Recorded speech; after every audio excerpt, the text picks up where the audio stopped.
নিচ থেকে উপরে উঠতে গিয়ে এমন জায়গায় ও যে মাঝখানে আটকে গেছে, পরে এক লোক আমাকে টান দিয়ে তুললেন।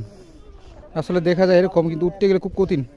মাঝখানে ওই যে ডেয়ারিং আছে জায়গাটা আর বিশাল অঞ্চল জুড়ে ও যে সমতল এরিয়া, আর এই এরিয়াটা অনেক উপরে মূলত।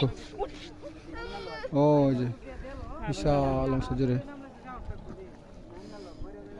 কত মানুষ এসেছে অবশ্যই। এর মধ্যে